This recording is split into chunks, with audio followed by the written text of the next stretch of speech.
izahına dərindən baxa bilməyəcəyik. Biz qəbul imtahanına xanlıqlarla bağlı hansı hissələr düşə bilər? Xanlıqlarla bağlı o qəbula düşə biləcək hissələri biz necə yadda saxlayaq? Bax, bu məqamlara biz bugün baxırıq. Yəni, burada geniş bir izah, xanlıqlarla bağlı geniş izah olmayacaq. Bu video izahda bu olmayacaq.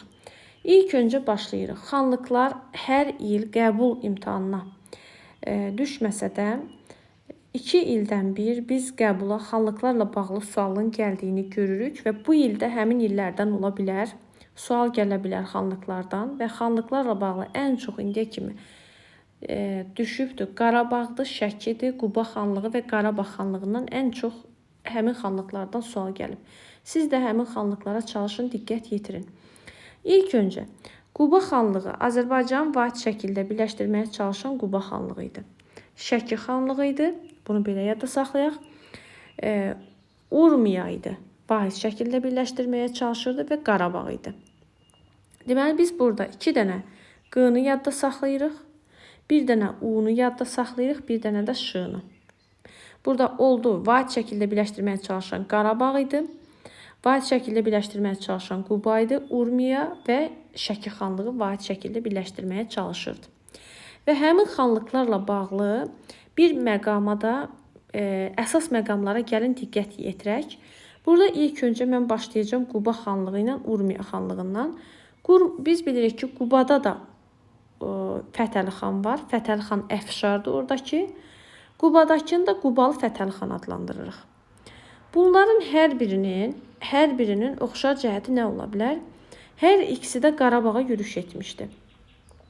Urmiyalı Fətəli xanın Qarabağa yürüşü 1759-cu ildə idi. 1759-cu ildə. Və Urmiyalı Fətəli xanın Qarabağa yürüşü nəticəsində Pənahəli xan Urmiyalı Fətəli xandan aslılığı qəbul etmişdi. Yəni, bu Urmiya Qarabağ üzərində yürüş edərək üstünlük əldə etmişdi, özündən asılı vəziyyətə salır. Amma Qubalı Fətəli xan 1781-ci ildə Qarabağa elçi göndərir, nümayəndə göndərir ki, Qarabağ asılılığı qəbul etsin və bu zaman Qarabağlı İbrahim Xəlil xan Qubalı Fətəli xandan asılı olmaqdan imtina edir. Yəni, Fətəli xanın Qarabağa gedişi uğursuzdur, Urmiyalı Fətəli xanın Qarabağa gedişi uğurludur. Biri 1759-dur, bu zaman 1759-da Urmiyalı Fətəli xan Qarabağa gedəndə Qarabağı idarə edirdi Pənahəli xan.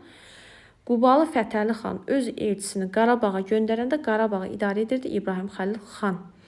Bunu bu cür yadda saxlayaq. Digər bir məqam, gəlirik əsas məqamlardan birinə. 1759-cu ildə Urmiyalı Fətəli xan Qarabağa özündən asılı vəziyyətə salan ildə 1759-da gördüyümüz bu Dərbənd xanlığı Qubalı Fətəli xan tərəfindən 1759-cu ildə ələ keçirildi. Bu qəbula düşüb, xəritə üzərində düşübdür ki, Qubalı Fətəli xan dövründə ilk birləşdirilən ərazi hansı olubdur? Bu Dərbənd xanlığıdır. Bəs bizə sual verilsə ki, Qubaya ilk birləşdirilən ərazi hansı ərazi idi? Biz o zaman deyirik ki, Salyandır. Salyanın birləşdirilməsi hansı xanın dövrünə düşür deyəndə deyirik ki, bu düşür Hüseyn Əli xanın dövründə.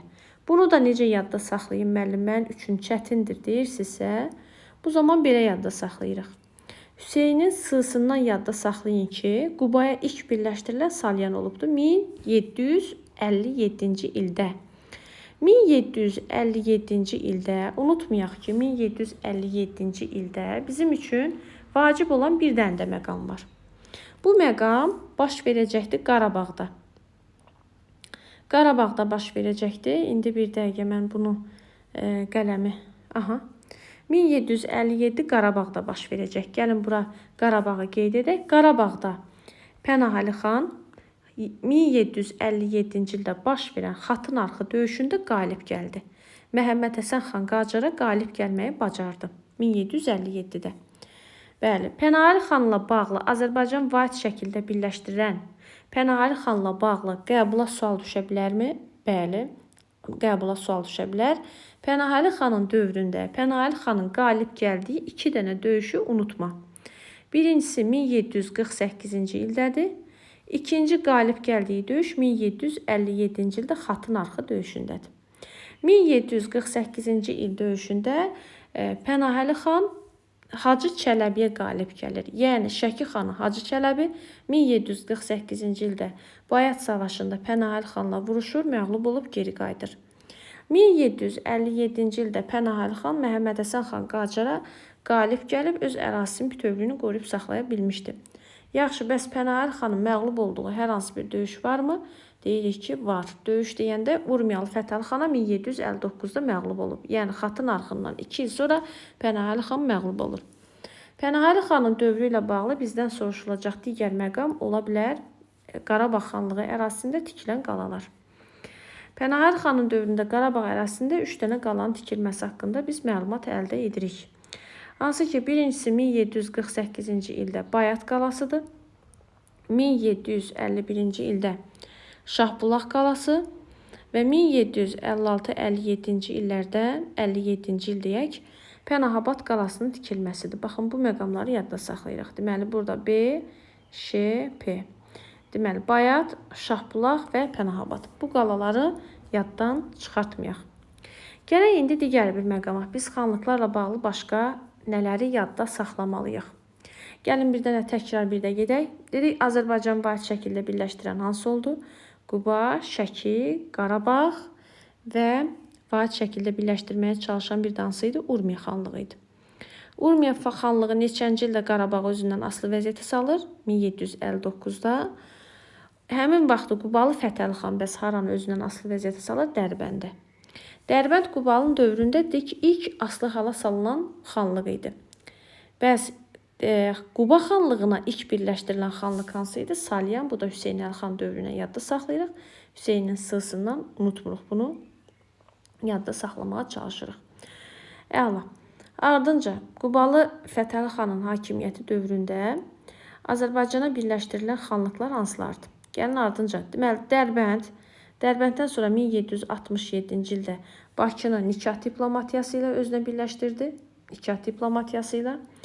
Sonra Qubalı Fətəli xan bu zaman birləşərək Şəki xanı Hüseyn xanla birləşərək Şamaxı xanlığının ərazisi, baxın, Şamaxı düz Quba ilə Şəkinin arasına düşür. Bir dəqiqə.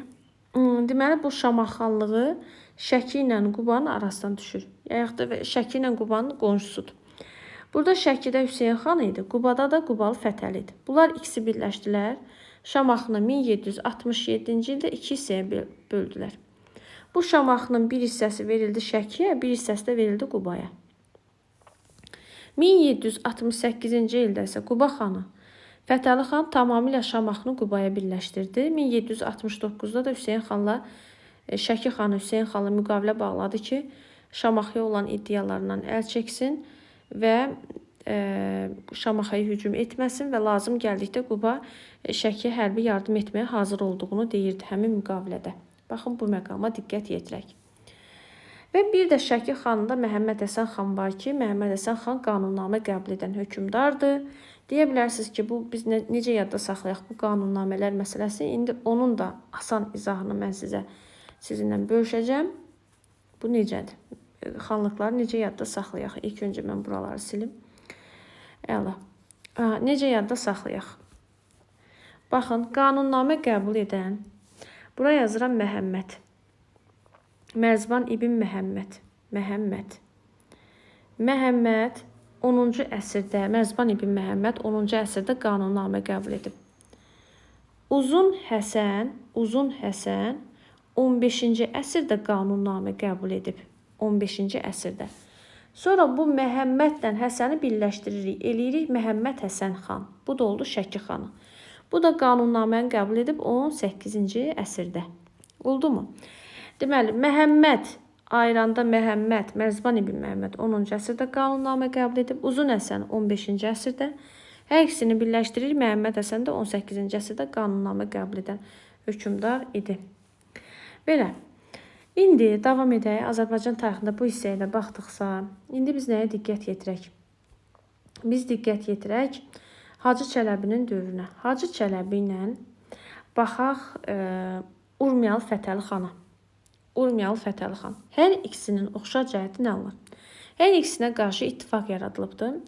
Yadımızdadırsa Urmiyalı Fətəli ittifaq yaradaraq Şiraz qonaqlığı təşkil edilmişdi 1763-cü ildə.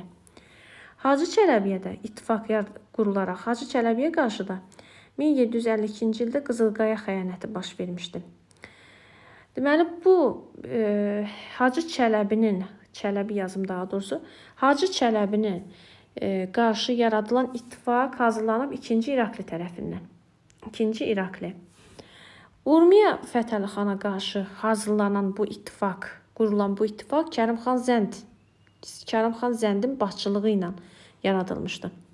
Bu məqamlara diqqət yetirək. 1763-cü ildə baş veribdi Şiraz qonaqlığı. Şiraz qonaqlığının təşkilində iştirak edirdi Naxçıvan xanı Hacı xan, Şahbaz Xoy xanı, Əli xan Şəqqaqi, Sərəf xanı, Kazım xan Qaradağ xanı və Pənahəli xan iştirak edibdi. Və burada 1763-cü ildə Şiraz qonaqlığının baş verdiyi dövrlə bağlı 2 dənə şığını yadda saxlayaq. 2 dənə şığını. Bir dəqiqə. 2 dənə şığını yadda saxlayaq. Bu 2 dənə şığ nədir? Bu 2 dənə şığ, biri Şiraz qonaqlığıdır, biri də Şamaxı ilə bağlıdır. Şiraz qonaqlığının 1763-cü ildə təşkil olunubdur. Şamaxının vahid şəkildə birləşdirilməsi də 1763-dür. Bunu bu cür yadda saxlamaq məncə olar. Oldu mu? Əla. İndi bir də burada məsələn belə bir sual düşə bilər bizə. Deyir ki, 1761-ci il Qaraçəmən döyüşü ilə 1774-cü ildə Gavduşan döyüşünü birləşdirən oxşar cəhət nədir? 1761 Qaraçəmən döyüşü, 1774-cü ildə Gavduşan döyüşünü birləşdirən oxşar cəhət. Bu sualın cavabını mən sizdə qrupda gözləyəcəm. Və davam eləyirəm dərsə. İndi yaxşı, bəs bir dənə də yadınızdadırsa, bir dənə də ittifaq yaradılmışdı. Bu da Qubalı Fətəli xana qarşıdır. Deməli, 2 dənə F-nın oxşar cəhəti nə oldu? 2 dənə F-nın oxşar cəhəti Qarabağa yürüş edilməsi, hər ikisinin deyək ki, şimal xanlıqlarına yürüş edib özündən asılı vəziyyətə salınması oxşar cəhətdir və hər ikisinə qarşı da ittifaq qurulub. Təkcə Hacı Çələbiyə yox, Urmiyalı Fətəli Şaha qarşı yox, həm də Qubalı Fətəli xana qarşı da ittifaq yaradılmışdı. Bu ittifaqın da başında dayanırdı Əmir Həmzə deyə bilərik də. Əmir Həmzə. Əsas orada Əmir Həmzənin rolunu görürük. Və Qubalı Fətəli xana qarşı baş verən döyüş də 1774-cü ildə Gavduşan döyüşü idi və həmin Gavduşan döyüşündə Qubalı Fətəli xan məğlub olur, geri çəkilir və sonradan rusların köməkliyi ilə Dərbəndə geri qayıtmağı bacarır. Oldu mu? Bu məqamlara diqqət yetirdik. Demək olar, Şiraz qonaqlığı da demək olar ki, baş tutur. Artıq biz bu dövrdə nəzər yetiririk ki, Urmiyalı Fətəli xan Şiraz qonaqlığı keçirilir və artıq 1763-cü ilin ortalarında Fətəli xan əsir alınaraq Şirazda edam edilmişdir. Və Qubalı Fətəli xana qarşı da yaradılan bu birlik baş tutur. Gavduşan döyüşündə Qubalı Fətəli xan məğlub olur. Amma Hacı Çələbiyə qarşı yaradılan ittifaq baş tutmur, uğursuz olur. Çünki Hacı Çələbi o Qızılqaya xəyanətini də iştirak edən xanlar girov götürmüşdü. Onları girovluqdan azad edir və üstünlük əldə edir. Hətta 2-ci İraklinin üzərində üstünlük əldə edərək Hacı Çələbi Qazax Borçalı ərazisini deməli Gürcülərdən alır və oranın idarəsini öz oğlu, bir də Şəmşəddil, öz oğlu Ağakişi bəyə tapşırır. Bax, bu məqamlara diqqət yetirək. 1763-cü ildə 2 məqama diqqət yetirdiksə, indi İrakli demişkən, bir də bu İraklinin biz Gəncədə görürük 2 hakimiyyətlik yaratdığını. Gəncə ilə bağlı, əzizlərim, necə yadda saxlaya bilərik burada Gəncə xanlığı? Deməli, Gəncə xanlığında 2 dənə iyini yadda saxlayaq. 2 dənə iyini. Nədir bu? 2 dənə və yaxud da 3 dənə iyini. 2 dənə iyi, bir iyi ortada, biri də aşağıda. Bu İbrahim Xəlildir. İyi burada. Bu 2-ci İraklidir. İrakli. Bu da ortadakı iyi də 2 hakimiyyətlikdir. Gəncədə İbrahim Xəlillə İrakli 2 hakimiyyətlik yaradıbdır. 2 dənə iyini və yaxud da 3 dənə iyini unutmayın orada. Orada olacaqdır Gəncədə 2 hakimiyyətliyin yaranması 1780-83. Sizə sual versək ki, bəs hansı xanlıqdır ki, bu xanlıq yarananda elə iki hakimiyyətli idi. Deyirik ki, bu Şamaxı xanlığı idi və Şamaxı 1763-cü ildə Vahid Şamaxıya çevrildi. Bizdən sual versə ki, bəs hansı xanlıqdır ki, o yarandıqdan sonra sonradan iki hakimiyyətli xanlığa çevrilir? Bu əlbəttə ki, Gəncə xanlığıdır. Burada da iki hakimiyyətlik 3 il davam edib. 1780-83-cü ildə Gəncənin bir hissəsini İbrahim Xəlil xan, digər hissəsində 2-ci İraqlı idarə edirdi. 2 dənə eyni də burada yadda saxlayın. Və burada bir məqamda diqqət yetirək ki, Gəncə xanlığını idarə edirdi Şahverdi xan Ziyad oğlu. İrəvan 2021-də qəbula düşübdü. İrəvan xanlığını idarə edirdi. Əsasını qoymuşdu Mir Mehdi xan Əfşar. Belə, əsasını qoyub Gəncədə Şahverdi xan Ziyadoğlu, İrəvanda Mir Mehdi xan Əfşar, Naxçıvanın əsası qoyulubdu Heydərqulu xan tərəfindən, Heydərqulu bəy tərəfindən. Belə yadda saxlaya bilərsiniz. Və başqa görəsən biz hansı məqamları unutduq? Məncə əsas məqamları mən qeyd etdim. Əsas məqamları. Bir də burada Lənkəran xanlığı ilə Şəki Qubaya birləşməsi 1785-ci illəri əhatə edir. Belə. İndi gəlin burada bir dənə də məqamı qeyd edim. Deməli, Qubalı Fətəli xanın cənuba yürüşü uğursuzluqla nəticələmişdir. Cənuba yürüş edir, uğursuz olur. Bu da 1784-dür. Ərdəbillə Meşkin şəhərlərini ələ keçirsə də geri qayıdır. Çünki Rusiya dövləti etiraz edir. Məncə burada əsas məqamlara biz diqqət yetirdik. Belə. İndi gəlin testlərə baxaq. Testlərə baxaq. Burada testlərdə bizdə nə var? Testlərdə birəsindən baxaq. Deməli, testlərdə burada baxın, deyir ki, 29-cu sualda oradan buradan baxaq. Xatın arxı döyüşü Məhəmməd Həsən xan Qacarın hücumuna məruz qalmışdı. Əlbəttə ki, Qarabağ. Qarabağ burada 3-dür. Xatın arxı harada baş verib? Qarabağda. 1801-ci ilin manifestinə əsasən Rusiyanın işğal etdiyi Azərbaycan torpaqları Qazax, Şəmşəddil, Borçalı 2, 3, 4-dür.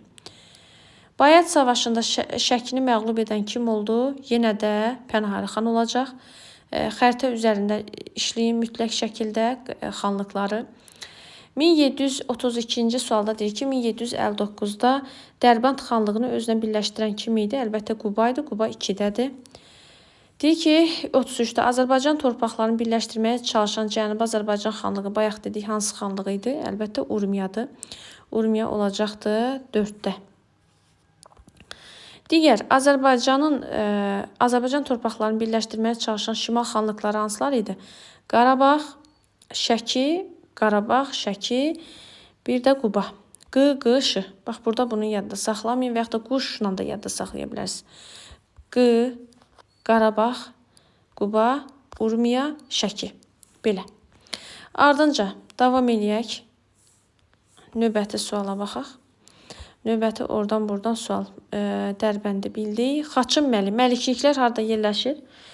Qarabağda yerləşir. Bir də Pənahəli xanın qalib gəlibdir. Məlikliklər üzərində qalib gəlib. İlk Pənahəli xanın tabi etdiyi xanlıq məlikliyi hansı olmuşdu? Vərəndə, Pənahəli xan ilk Vərəndə, sonra Xaçın, Dizaq, Çiləbörd, Talış. Çiləbörd, Talış. Oldu mu? Bu məqama da buradan diqqət yetirdik. İndi digər məqamlara baxaq, görək bizə lazım olan. Bax, Qubalı Fətəli xanın vergi islahatı. Qubalı Fətəli xanın vergi islahatı qəbula düzü indiyə kimi düşdüyünü görməmişəm. Və yaxud ola bilər, mən unuda bilərəm, amma yenə də baxmaq lazımdır. Deməli, burada vergi islahatında yığılan verginin birbaşa xəzinəyə daxil olmasını təmin etmək üçün mahal naiblər tərəfindən toplanması ləğv edildi. Və birbaşa kəndxudalar yığıb bunu təhvil verməli idilər. Burada cavab olacaqdı B variantı. Burada cavab B idi. Ardınca burada 42-də bax 1759-da Fətəli xan Əfşarın Qarabağa hücumu nəticəsində olur. Qarabağı özündən asılı vəziyyətə salır. Bu zaman Pənahəli xan idarə edirdi. Urmiyalı Fətəli xan, Qubalı Fətəli xanın yürüşü 1700 elçi göndərməsi 1780-81 idi. Bu zamanda kim idi?